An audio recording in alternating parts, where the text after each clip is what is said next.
کہا کہ فلاح پانا تمہاری ضرورت ہے، اور فلاح کیسے ہوگی؟ تزکیے سے حاصل ہوگی۔ اور تزکیہ کیا ہے؟ تزکیہ تمہارے باطن کی ستھرائی کا نام ہے، اندر کی پاکیزگی کا نام ہے، تمہارے دامن کی عفت کا نام ہے، تمہارے خیالوں اور سوچوں کی طہارت کا نام ہے، تمہارے طرز معاشرت کی خوبصورتی کا نام ہے، تمہارے انداز حیات کی ندرت کا نام ہے، تمہاری زندگی کا جمال تزکیہ ہے، خوبصورتی تزکیہ ہے۔ اللہ کی حرام کردہ چیزوں سے بچنا، اس کی ممنوعات سے محفوظ رہنا، حتیٰ کہ مکروہات سے بھی، اور یہاں تک کہ ایسی سوچ سے بھی، ایسے خیال سے بھی، ایسے وسوسے سے بھی اپنے آپ کو بچانا، اس کو تزکیہ کہا جاتا ہے۔ اور اللہ تعالیٰ جل شانہ نے یہاں ارشاد فرمایا قد افلح من تزکا، جس نے اپنے اندر کو ستھرا کر لیا۔ باہر تو مل مل کے سارے دھوتے ہیں، لباس پہ بھی سلوٹ نہیں پڑنے دیتے، اور اپنے بدن پہ ایک ریزہ مٹی کا بھی پڑ جائے تو وہ بھی جھاڑتے ہیں۔ کہا یہ بھی اچھی بات ہے، اسلام ستھرائی کا دین ہے، صفائی کا دین ہے، لیکن اس سے کہیں زیادہ اہمیت ہمارے باطن کی صفائی کی ہے، ہمارے اندر کے ستھرا ہونے کی ہے۔ تزکیہ مقصود ہے۔ اب یہ تزکیہ کس طرح ہم حاصل کریں؟ ایک تو اسی آیت کریمہ میں ارشاد فرمایا فذکر اسم ربہ، اپنے رب کا نام ذکر کیا، نام پکارا، یعنی ذکر الہی یہ حصول تزکیہ کا سبب ہوا۔ فصلی، اور دوسری بات ارشاد فرمائی نماز۔ تو یہ تزکیے کا نتیجہ بھی ہے کہ جب اندر تزکیے کے نور سے مالا مال ہوگا تو پھر پیشانی سجدے میں ضرور جھکے گی۔ اللہ کی بندگی یہ بندے کا مزاج ہوگا۔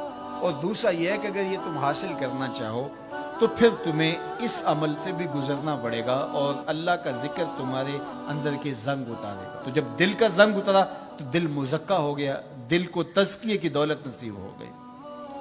اور دوسرے مقام پہ اللہ کے محبوب علیہ الصلوۃ والسلام نے دل کے زنگ اتارنے کا جو ایک نسخہ ارشاد فرمایا وہ یہ ہے کہ دل کا زنگ قرآن مجید کی تلاوت سے اترتا ہے۔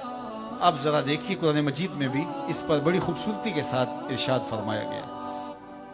حضرت ابراہیم علیہ السلام کی جو دعا ہے ربنا وابعث فیہم رسولا، ابراہیم علیہ السلام اللہ کے گھر کی تعمیر کر چکنے کے بعد عرض گزار ہوتے ہیں کہ مالک تیرے گھر کی تعمیر کی، یقیناً تو اس کا بہتر صلہ عطا فرمائے گا۔ تو اپنی جناب سے جو اجر اور صلہ عطا فرمانا چاہتا ہے اس میں سے میری چاہت یہ ہے کہ تو وہ رسول برحق مبعوث کر دے جو ان پر تیری آیات کی تلاوت کرے۔ اور اس دعا کا ذکر اللہ تعالیٰ نے قرآن مجید میں کیا، اور جس مقام پہ دعا کی اس مقام کو بھی محفوظ رکھا۔ وَاتَّخِذُوا مِن مَّقَامِ إِبْرَاهِيمَ مُصَلًّى، کہا اس کو جائے نماز بنا لو۔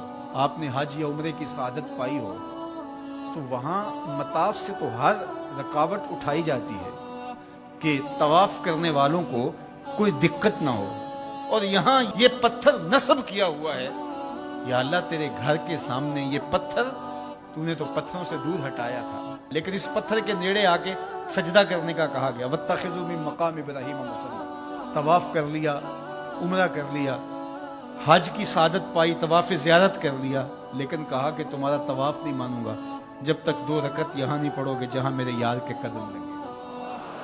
یا اللہ تیرے گھر کا طواف ہو گیا، کوئی کسر رہ تو نہیں گئی تھی؟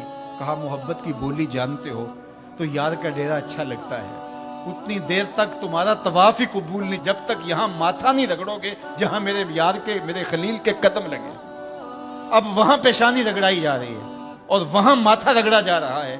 کہا یہ مقام ابراہیم ہے، یہ عزت کا مقام ہے، اس پتھر کے نیڑے لایا جا رہا ہے۔ وہ بھی پتھر ہے، کالے رنگ کا پتھر ہے، لیکن اس کو چومنے کی تلقین کی، ادب سے چوما جا رہا ہے، عقیدت سے چھوا جا رہا ہے، پیار سے دیکھا جا رہا ہے۔ میں نے بوڑھے اشخاص کو بھی دیکھا کہ ہتھیلیوں پہ جان رکھ کے پتھر کو چومنے کے لیے بے چین ہے۔ اکلوتے بیٹے کو چومنے کے لیے ماں کی وہ تڑپ نہیں ہوتی جو اس پتھر کو چومنے کے لیے کلیجے کے اندر بےتابی اور ایک بے چینی اور اضطراب ہوتا ہے۔